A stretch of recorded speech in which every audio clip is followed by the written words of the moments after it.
Hello everyone, we are doing this week lab of conservation of angular momentum. We are going to check if angular momentum is conserved. Before I explain you what we do in this lab, I want to give a little bit of theory about rotational motion and what is angular momentum.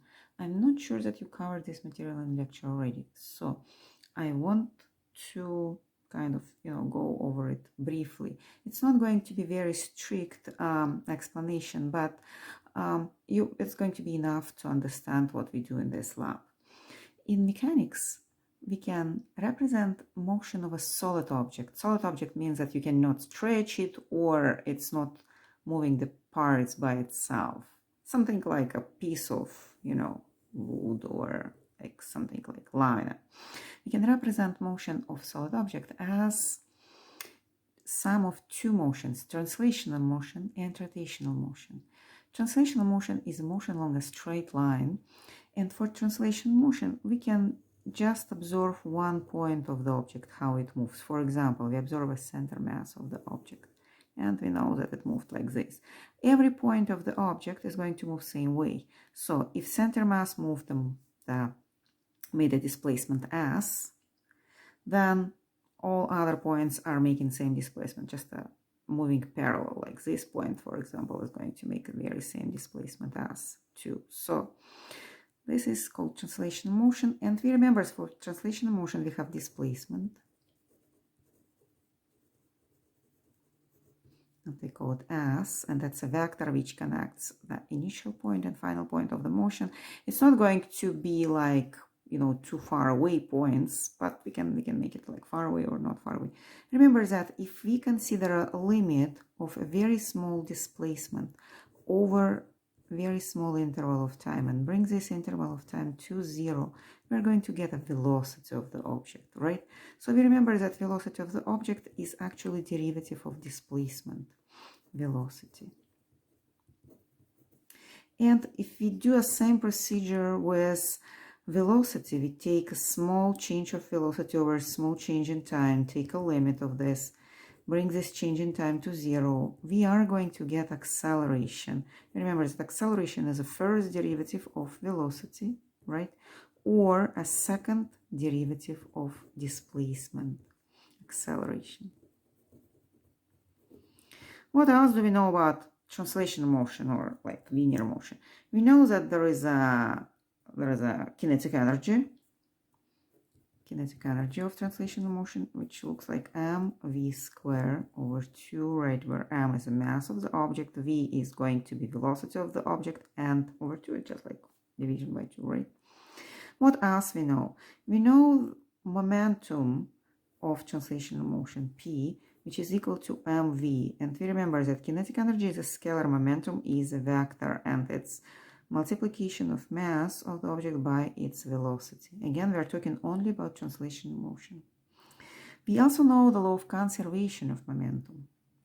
I'm going to briefly explain how we obtain this law, but I'm hoping that you had all this information in lecture already. Remember that second Newton's law looks like this. F equals ma, right? The force on the object, net force on the object, like maybe sum of all forces on the object, equals mass of the object multiplied by acceleration. Remember that we can represent acceleration as a change of velocity over time, right? Now, if we bring this mass inside, because mass is usually a constant, right? Object is not changeable. We're going to have d mv over dt, and we know that mv it's momentum, right? So d momentum over dt. So force equals a change or derivative of momentum. So when net force is equal to 0, there is going to be derivative of momentum also equals to 0, or when derivative of something is equal to 0, that something is a constant, so it's conserved, right? Remember we did a lab with two balls moving, like sticking together or kind of reflecting from each other, and we were checking the momentum conservation. We are going to develop a similar theory for rotational motion and similar laws. So that was translational motion.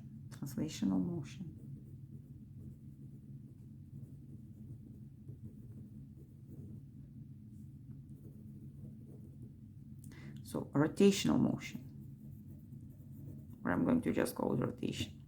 What is rotational motion? Well, we take the object, something like this, pick a point in this object, can be center mass of the object or can be any other point actually, which you call the axis. Imagine that you put a nail through this point and start rotate the object. For example, you start rotating in, I don't know, for example, you start rotating in this direction. Start rotating in this direction. Well, how the object is going to look? The object is going to kind of move a little bit in this direction, right? It's going to just rotate about this axis. I'm not very good in drawing symmetrical objects, but let's imagine that it's going to be the very same object rotated. So I'm going to watch this line, and I'm going to draw kind of what is going to happen to this line after we rotate it.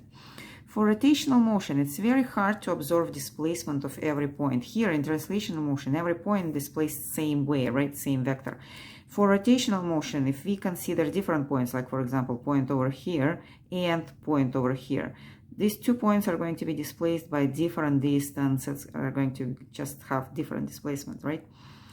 To describe rotational motion, we are not going to use displacement, but we're going to use the angle of motion of the object. You see that for all the points on these 2 lines, angle is same, and for all the points on the whole object, if you rotate it as a whole object, angle is going to be same. The reason is because the object is a solid object. If it was stretchable or different parts were moving differently, it would not be true. But because we are considering a solid object, like made out of, I don't know, like a metal or wood, which cannot be stretched or distracted, all points are going to move the same angle. Okay? So this angle is going to work as a displacement for us. Now we are going to produce angular velocity. Remember that if we take a limit of small change of the angle divided by time and bring this time to 0, we are going to get, like in previous case we were getting velocity, here we are going to get angular velocity. Actually, guys, angular velocity is a vector, and this vector is going to be perpendicular to the direction of rotation. So, for example, we are rotating the object in the plane of my like worksheet, right? If you take your right hand, curl your fingers along the rotation direction, your thumb is going to show you direction of your angular velocity, and that's going to be perpendicular. In physics, we draw something that is perpendicular like a tail of the arrow. Imagine that you have arrowhead and arrow tail. So for arrowhead or arrow pointing toward us, we're going to draw something like this. Arrow pointing from us, we're going to draw something like that. So in this case, direction is going to be into the plane of the sheet of paper. Okay, now if we continue, this is called angular velocity. Angular velocity. If we work with angular velocity same way we work with normal velocity, we take limit and we take angular velocity over small amount of time and bring this time to 0, we're going to get angular acceleration, which is going to be angular velocity derivative. I'm going to call it angular acceleration. Well, what is angular acceleration? Well, same like normal acceleration. So velocity shows like how fast the object is changing position. So it was here and after a while it's there. How fast it get there? Fast or not very fast? Velocity shows this, right? Acceleration shows how fast velocity is changing. You're sitting in the car and you push the gas and velocity from 30 miles per hour goes to 65 miles per hour. Acceleration shows how fast you can do this. So acceleration is change of velocity. Same with angular acceleration. Angular acceleration shows how fast you change angular velocity. So angular velocity is like how fast you rotate the object. Do you rotate it fast or slow? Angular acceleration is showing if your rotation velocity is changing by increasing it, like it was slow and then more and faster and faster, or it slows down. So that's called angular acceleration. Now, what else do we need to know about rotational motion? We need to connect rotational velocity with translational velocity. We know that every point on the object is going to move and have some like linear velocity, like over here, right? How are they connected? Translational velocity and rotational velocity.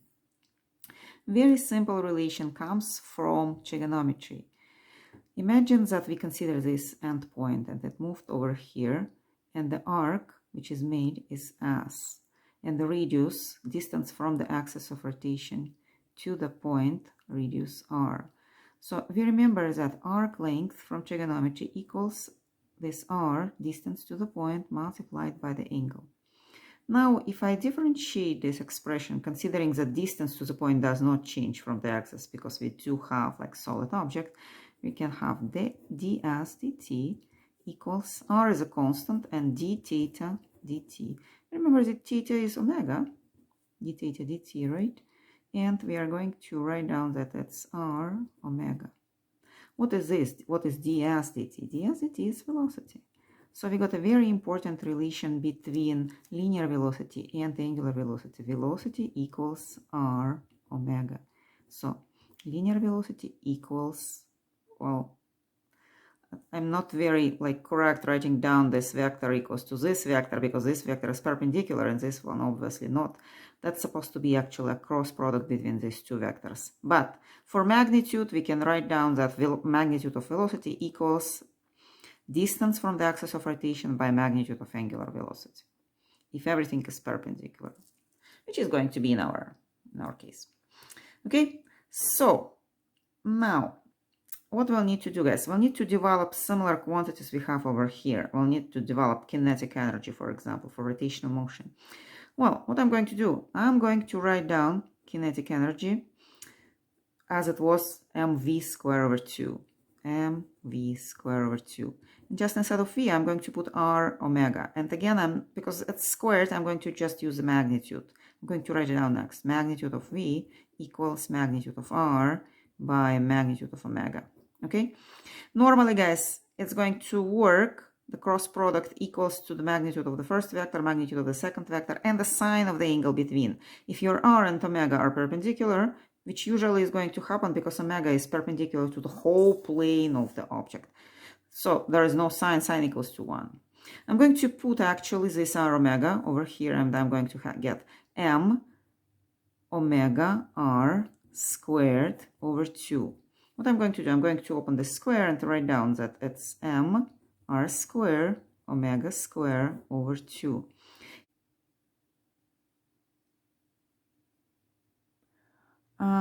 I'm sorry, my video was interrupted a little bit. I think we interrupted at the point where I was telling you how to calculate kinetic energy. So one more time, kinetic energy from normal motion. Let's imagine now that we consider just a little mathematical point, not the whole big object. It's going to be mass by velocity squared over 2, right? We know from rotational motion that velocity is going to be r omega. So we are going to put omega and r squared instead of velocity and simplify it. Now we are going to compare kinetic energy for translational motion and rotational motion. We do see 2 over here, we do see 2 over here. We see kind of velocity of rotational motion here, velocity of translational motion. What is sitting over here is going to be equivalent of inertial mass for translational motion. It's going to be called the moment of inertia. Moment of inertia is describing ability of the object to resist to rotation or to preserve the rotation which it already has, like inertia for normal object. You know that if you try to move a heavy object, it's harder to start moving heavy object and it's harder to stop moving heavy object. Same is going to happen for rotational motion. It's going to be harder to start rotation of the object with higher moment of inertia, and it's going to be harder to slow it down or to stop it. You see that moment of inertia depends on the mass of the object and also on the radius or distance from the axis of rotation to this mass. Well, I don't know, maybe we should consider a simple example of calculating the moment of inertia. Imagine that we have an axis and there is a mass which equals like 2 kilograms. And the distance here is 20 centimeters. So what is going to be the moment of inertia of this mass if I rotate it around this axis? The axis is vertical and it's rotating perpendicular to the plane of the page. Well, you just multiply mass by distance square, and I'm going to use normal units, so I'm going to use 2 kilograms for mass, and 20 centimeters is 0.2 meters squared, right? So I'm going to square it, that's 0.04. If I multiply it by 2, I'm going to get 0.08. And the units are kilograms meters squared. Okay, that's moment of inertia. Very good. Now, let's continue. Besides kinetic energy, we do have momentum, right? We already know what is mass for rotational motion. We already know what is velocity. So I'm going to just introduce momentum. Momentum of angular momentum is going to be rotational mass, which is moment of inertia, by rotational velocity, which is going to be omega. And momentum is going to be a vector, and it's going to be pointing same direction as omega. So in this case, for example, if it rotates like this, it's going to be pointing into the plane of the page. Okay, well, what else do we need to know? Well, same way as momentum is conserved here when we have no forces, this momentum, which is angular momentum, is going to be conserved too, but the condition is going to be no torques. Torques are the forces applied at certain point of the object. Let's look at this picture back. Imagine that you kind of apply force F. Depending on where do you apply the force F, here, for example, or here, it's going to cause a different rotation, different amount of rotation. We are going to introduce torque, which is going to be force multiplied by the distance, or we can call it R or D. I'm going to call it little r, multiplied by the distance to the axis of the force, line of the force, line along which the force is applied. Usually, guys, we are going to consider that the force is applied perpendicular to the radius to the point. But you know that in some cases it can be not perpendicular, then it's going to become a cross product again. I don't want to go too much into cross products because that's not the point of our lab. In our lab, everything is perpendicular. So we're just going to consider magnitudes. What torque shows? Torque shows how good you apply the force, or how well your force is going to work. For example, if you try to open the door pushing it in the middle, it's going to be really hard to do it, no matter like how strong you are. And if you try to open the door by the handle or the edge of the door, you're going to see it's much easier to open it. Why? Because you are producing different torque pushing the door in a different position, even with the same force. Torque further away from the axis is greater, because it's multiplied by the distance to the axis. So if you apply the same force nearby the axis, it's going to produce no torque and it's going to produce almost no rotation. But further away, even small force can produce a great rotation. Okay?